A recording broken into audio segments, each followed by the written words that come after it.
Hello everyone, welcome back to my channel. So আজকে যে টপিকটা নিয়ে আমি ডিসকাস করবো, সো এটা ভীষণ ইন্টারেস্টিং একটা টপিক, কারণ আমরা স্পেশালি এই জেনারেশনে এই বিষয়টা নিয়ে কম বেশি সবাই একটু নাড়াঘাটা করে থাকি। তাই ভাবলাম যে আমি আমার মতো করে একটু ভিডিও তোমাদের সাথে শুট করছি।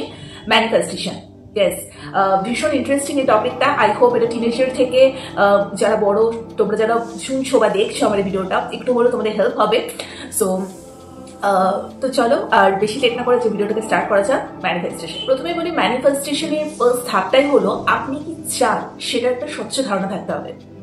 আমি খুবই সহজভাবে বিষয়টা বুঝিয়ে দেবো, যেটা আমি বিলিভ করি সেভাবেই আপনাদেরকে বোঝানোর চেষ্টা করবো। আমি জানি ম্যানিফেস্টেশনের ওপর অনেক ভিডিও রয়েছে বানানো, কিছু জন হয়তো সেগুলো বোঝে, আবার কিছু জনের মাথার ওপর থেকে হয়তো বেরিয়ে যায়, বাট আমি আমার মতো করে সহজভাবে তোমাদের সাথে ডিসকাস করবো।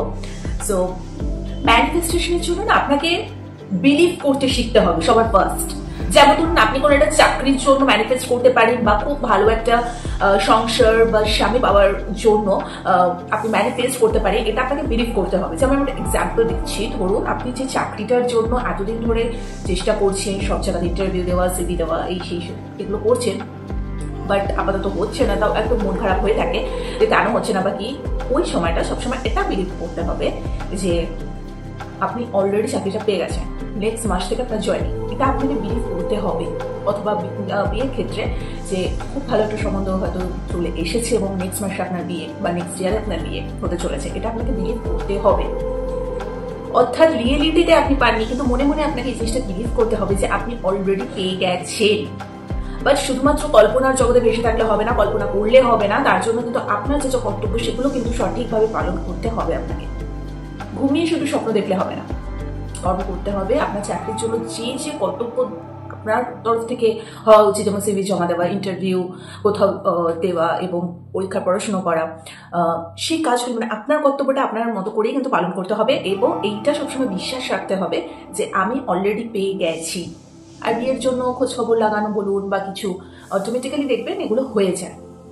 আপনার কর্ম আপনি করতে থাকুন, বাকিটা তো ভগবানের ওপরেই সবটা রয়েছে। উনি আগে থেকেই সমস্ত কিছু সবার জীবনে সবটা সেট করেই রেখেছে। যেরকম কর্ম করবে সেরকমই আপনি ফল পাবেন।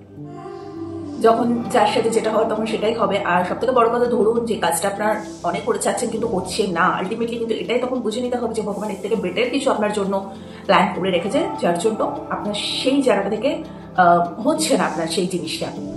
অলওয়েজ মনটাকে বি পজিটিভ রাখতে হবে। এটাই হচ্ছে ম্যানিফেস্টেশন। এবং আমি নিজেও ভীষণ ম্যানিফেস্টেশনে বিলিভ করি। এবং হয় না যে আমরা অনেক বিষয় নিয়ে ম্যানিফেস্ট করতে করতে করতে করতে কিন্তু সেগুলো হয়ে যায় বাস্তবে। তো সবসময় মানে ভাবতে হবে, তুমি এই সময়টাতে দাঁড়িয়ে তুমি ভাববে যে তোমার যেটা চাওয়ার ছিল সেটা তোমার লাইফে হয়ে গেছে। নিজেকে বউ রূপে তুমি দেখতে পারবে স্বপ্নের মধ্যে। ম্যানিফেস্টেশনের পাওয়ারটাই এরকম, যাদের বিয়ে হচ্ছে না বলছি। তারপরে ইত্যাদি, মানে ধরো যে জবটার জন্য তুমি এতদিন ধরে প্রাণপণ চেষ্টা করছো, দেখবে যে সকালবেলা উঠেই তুমি সেই জবের জন্য রোজ তৈরি হয়ে বেরোচ্ছ। মানে এগুলো হচ্ছে ম্যানিফেস্টেশনের পাওয়ার। সো নিজের কর্মটাকে করে যেতে হবে, বাকিটা তো সবটাই ভগবানের হাতে। আই হোপ যে আমি ভীষণ সিম্পল ভাবে ম্যানিফেস্টেশনের বিষয়টা তোমাদেরকে বোঝাতে পেরেছি। যদি আজকে টপিকটা ভালো লেগে থাকে, লাইক কমেন্ট শেয়ার সাবস্ক্রাইব করে দিও। আর তোমরা তোমাদের কমেন্টগুলো আমাকে করতে পারো, তার উপর বেস করে আমি ডেফিনেটলি ভিডিও বানিয়ে দেবো। সো চলো আজকে আমাদের এখানেই টাটা।